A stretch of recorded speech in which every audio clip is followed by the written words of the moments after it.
What's up, guys? My name is RJ. Today I'm going to be talking about something that's becoming increasingly important. TikTok is a social media app where users can create short videos. They're usually comedic or dance related. And with such a free, easily accessible platform where you can create whatever you desire on, it naturally garners many communities and fandoms of different celebrities, video games, hobbies, bands, because users can find content that they relate to thanks to an algorithm that's tailored to what you like. So the meme culture on TikTok is heavily trend based. There'll be a new idea and then a bunch of people will follow it rather than thinking of new ideas until someone comes up with a new trend and then the cycle repeats itself. It goes on, usually a trend goes on for from like a week all the way up to a month, and then you just start to see new trends phase in and phase out of the TikTok community. Uh, there are three kinds of trends that are like just bad though. That's trends that are only there to make revenue and not like to actually express an idea or make something creative. There's trends that just in general, like if a corporation will hop on it and ruin it with its like brand because that feels just uninspired.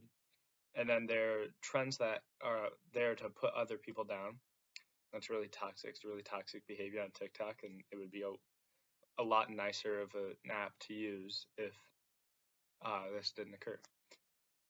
So, music on TikTok, referred to as music talk, has become extremely controversial because so many creators have different views on validity of different songs, different albums, and different artists. You see this mostly with um, Kanye West, a lot of the more like in-depth artists who really include a lot of symbolism in their music. It creates a toxic environment where users put each other down for what they enjoy. This led to an especially radioactively toxic fan base of indie creators. It's mostly indie creators because that's just kind of the people that it attracts. In March of 2020, a name for this toxic subgenre of music came about from a popular TikTok. The popular TikTok was a person saying they had acquired a victim complex from moving back home to the point where they were starting to enjoy male manipulator music. Then they put a song on by Mom Jeans, one of the biggest male manipulator bands. One of the key aspects of this male manipulator music is the trend of self-victimization in the lyrics. A good example of this is in the song Sober to Death by Car Seat Headrest, which is once again recognized as one of the bigger artists, biggest violators in this genre. In the first verse, the song says, "Another movie that I didn't watch with you, another movie and I'm gonna have to move." This is a good example of victimizing because the song is presumably implying a guy who likes a person, but they're emotionally unavailable or perhaps they're already dated. Even though a healthy relationship would require both parties to consider the other one's feelings, the lyrics are simply expressing one party's feelings and telling the person that the song is about how horrible they're making him feel. Something else about Sober to Death is the repetition at the end of the song, so it's not just the lyrics, it's kind of this idea of trying something over and over again, it doesn't working. He basically says, "Don't worry, you and me won't be alone no more," for a long portion of towards the end of the song. And so not only is this lyric implying victimization, like I just talked about, it's also repeating. So it's like trying again and again to make this work when it hasn't been working. Um, but another like example in a different song is the song "Creep" by Radiohead. This one, it's a lot more accessible. I feel like a lot more people know it, but Radiohead is definitely considered to be a member of this genre. Basically, this song "Creep," released in 1992, it started off as a slow kind of acoustic sound almost. "Creep" by Radiohead.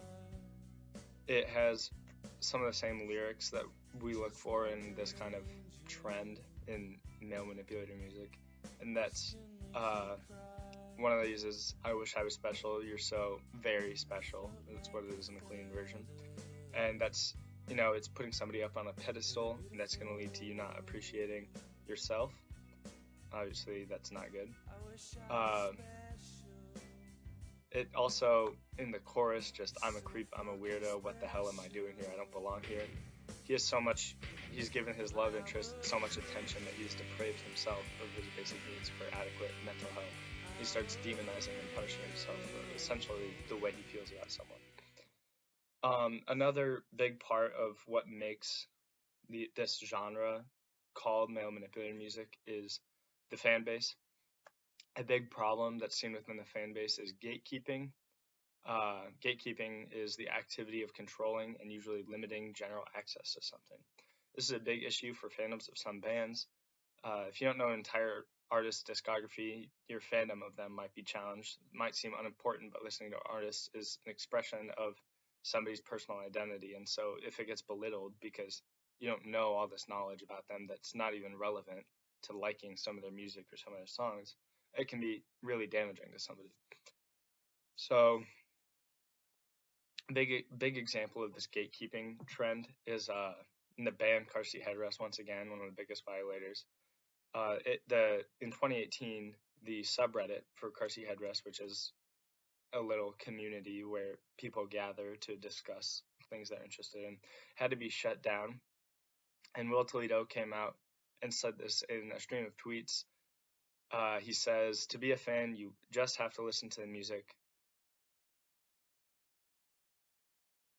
He also said, "If you want to show your fanship in additional ways, consider whether they were good or bad. For example, making fan art is perfectly fine.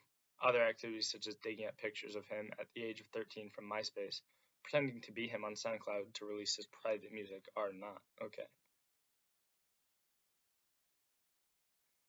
Another example of gatekeeping, I witnessed this firsthand happening on TikTok. Once again, TikTok it's become really toxic with some of these stereotypes of bands. And there's this trend for the band Car Seat Headrest where if there's a video that even mentions him or has the music of Car Seat Headrest playing behind it, there will be a user who's in the comments saying, "I hate Car Seat Headrest." His name is Open Mouth Boy. The joke is obviously ironic, as no malintent towards the band. It's just a fan, his goofy way of showing his appreciation for the band. But users start to gatekeep this trend, and when they find new fans of the band Car Seat Headrest, they're destructive towards them because they enjoy this trend that they can take part of. They enjoy being a part of something. And so these people who are tearing them down for that, it's causing the fandom to be that much more toxic. So this leads us to the big question about this is, why does this matter? I mean, obviously, if there are all these examples of why it came to be known as male manipulator music, wouldn't it be better to throw that label on it and just kind of assign some of the blame, and maybe it's a red flag to stay within these people? But like I said earlier, I think it's damaging to somebody's personal identity and their expression of themselves when you belittle something that they take interest in, even if it was meant to be a joke. Sometimes it escalates too far. So even though there are people who red flags, it's okay to look out for that, but we definitely shouldn't be putting them on a lower standard and thinking less of them because of the music they listen to. It's the same. It goes both ways. It's the same thing when people belittle people who listen to pop music because it's like too industry for them and it's too mainstream and it's the same stuff. Or the same people who demonize rap music because it's like encouraging, poor behavior in the new generation.